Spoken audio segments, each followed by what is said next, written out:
NCERT सुनो समझो में आपका स्वागत है। नमस्कार। आज हम कक्षा 10 के सामाजिक विज्ञान के एक बहुत ही जरूरी अध्याय पर बात करने वाले हैं। सत्ता की साझेदारी। बिल्कुल। और मैं सभी सुनने वालों को बता दूं कि ये विषय 2026 की बोर्ड परीक्षा के लिए अत्यंत महत्वपूर्ण है, तो ध्यान से सुनिएगा। हाँ, इसे मिस नहीं कर सकते।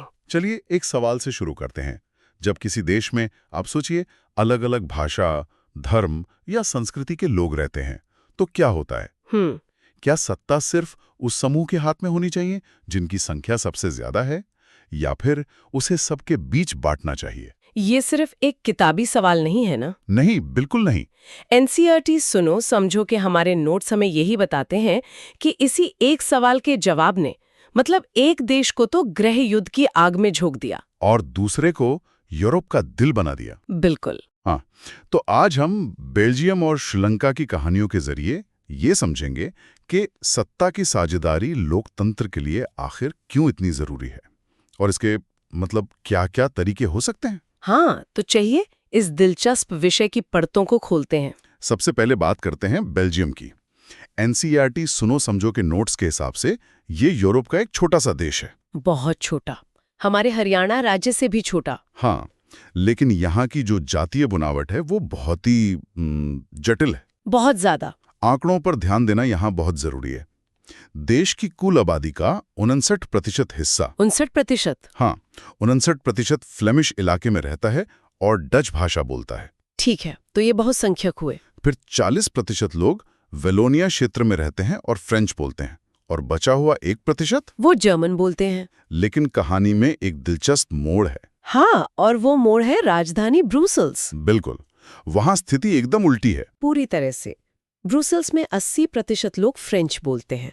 80%? हाँ, और सिर्फ 20% डच। यही तो तनाव का मुख्य केंद्र था।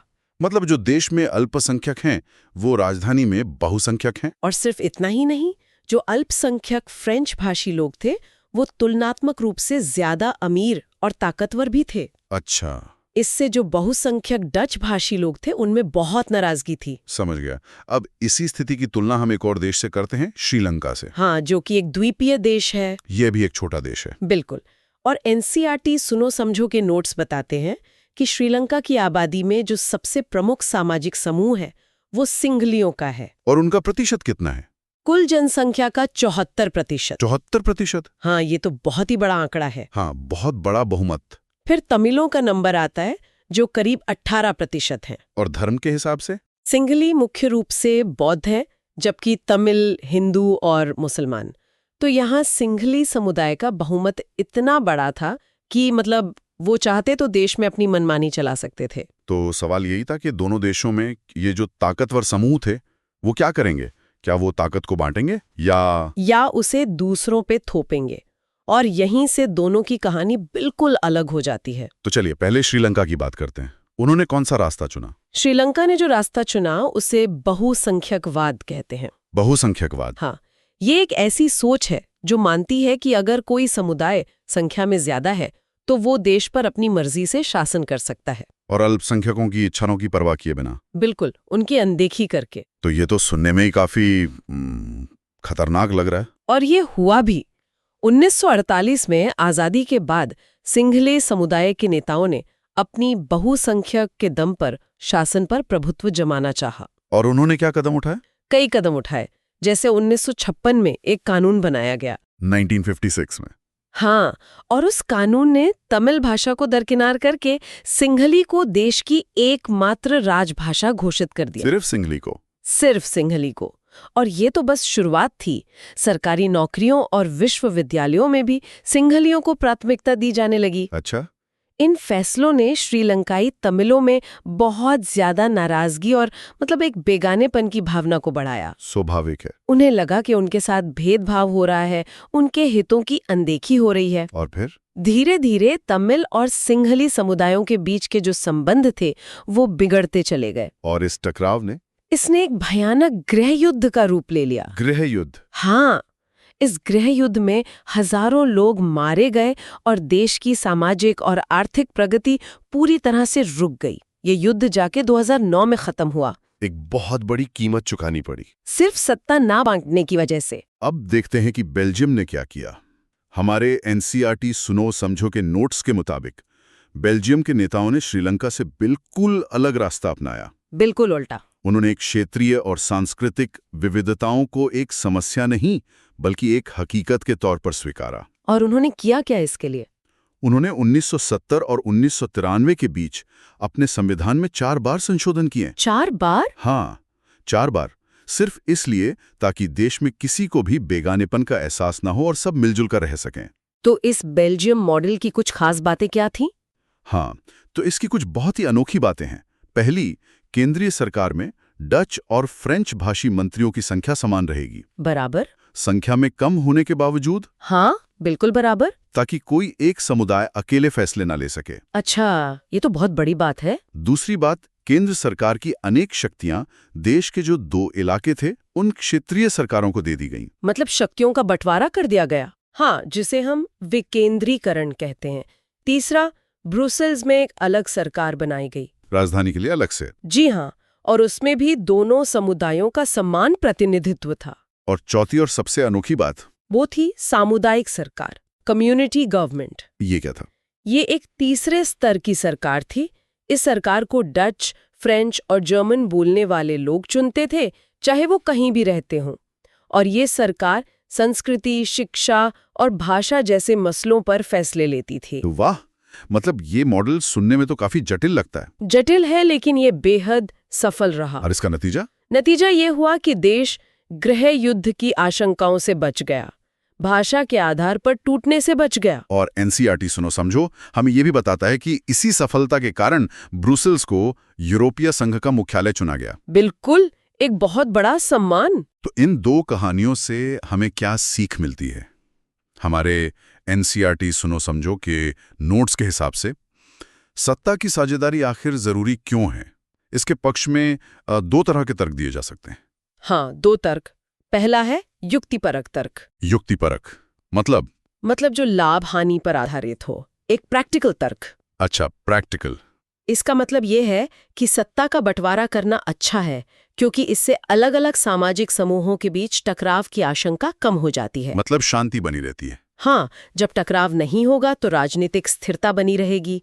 और ये भी कि बहुसंख्यकों का जो अत्याचार है वो सिर्फ अल्पसंख्यकों के लिए ही बुरा नहीं होता, बल्कि आगे चलकर वो खुद बहुसंख्यकों के लिए भी हानिकारक होता है, जैसा श्रीलंका में हुआ। बिल्कुल। ठीक है, और दूसरा तर्क क्या है जो शायद इससे भी ज्यादा गहरा है? दूसरा है नैतिक तर्क। नैतिक? हाँ, मॉरल रीजन। ये तर्क कहता है कि सत्ता की साझेदारी वो तो लोकतंत्र की आत्मा है। लोकतंत्र की आत्मा? बिल्कुल, लोकतंत्र का मतलब ये होता है कि सत्ता उन लोगों के बीच बांटी जाए जो इस शासन व्यवस्था के अंतर्गत हैं। एक वैध सरकार, मतलब एक लेजिटिमेट गवर्नमेंट, वही है जिसमें अपनी भागीदारी के माध्यम से सभी समूह शासन व्यवस्था से जुड़ते हैं। समझ गया। तो एक तर्क कहता है कि सत्ता बांटो ताकि देश में शांति रहे, और दूसरा कहता है कि सत्ता बांटो क्योंकि यही सही काम है। एकदम सही। तो ये तो साफ हो गया कि सत्ता की साझेदारी जरूरी है, पर इसे अमल में कैसे लाया जाता है? एनसीईआरटी सुनो समझो के नोट्स में इसके 4 प्रमुख रूपों का वर्णन है। जी, 4 मुख्य रूप हैं। पहला है सत्ता का क्षैतिज वितरण, हॉरिजॉन्टल डिस्ट्रीब्यूशन। क्षैतिज मतलब एक ही लेवल पर? हाँ, एक ही लेवल पर।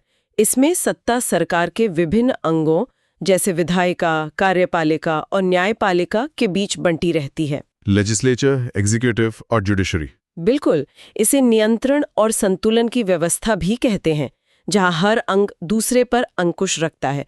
कोई भी अनलिमिटेड पावर इस्तेमाल नहीं कर सकता। ठीक है, ये पहला हुआ। हाँ।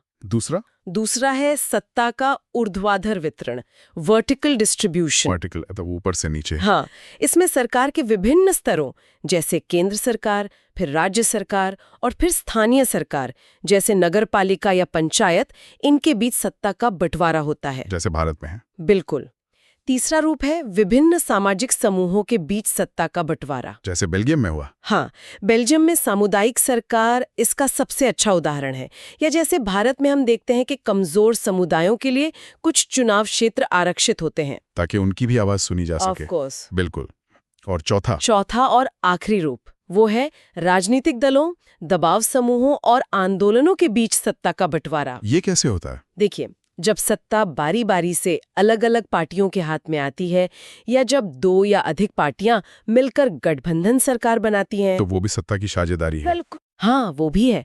और इतना ही नहीं, व्यापारी, किसान, मजदूर, इनके जो हित समूह होते वो भी सरकार पर दबाव बनाकर सत्ता में भागीदारी करते हैं। तो आज हमने एनसीईआरटी सुनो समझो के माध्यम से ये समझा कि सत्ता की साझेदारी का मतलब देश को कमजोर करना नहीं है, नहीं, बिल्कुल नहीं। बल्कि उसे और मजबूत बनाना है। ये टकराव को कम करती है, स्थिरता लाती है और लोकतंत्र की जो सच्ची भावना है उसे दर्शाती है। आपने बिल्कुल सही कहा। और अंत में सभी के लिए एक विचारणीय प्रश्न। जरूर। ये एनसीईआरटी सुनो समझो की ही एक कहानी खलील की उलझन से प्रेरित है। बताइए। सोचिए, लेबनान जैसे देश में जहां शांति बनाए रखने के लिए राष्ट्रपति, प्रधानमंत्री जैसे बड़े बड़े पद अलग अलग समुदायों के लिए तय कर दिए गए हैं। एक तरह का समझौता। हाँ, तो सवाल ये है कि क्या ये व्यवस्था हमेशा के लिए सही है? क्या देश में स्थायी शांति के लिए किसी व्यक्ति की राजनीतिक महत्वाकांक्षा को हमेशा दबाया जाना चाहिए? ये एक बहुत ही गहरा सवाल है ना? मतलब क्या शांति योग्यता से ज्यादा जरूरी है? इस पर वाकई सोचने की जरूरत है। बिल्कुल। इस अध्याय के बारे में और अधिक जानकारी और नोट्स के लिए इस एपिसोड का डिस्क्रिप्शन जरूर देखें। एनसीईआरटी सुनो समझो के साथ जुड़ने के लिए धन्यवाद। धन्यवाद।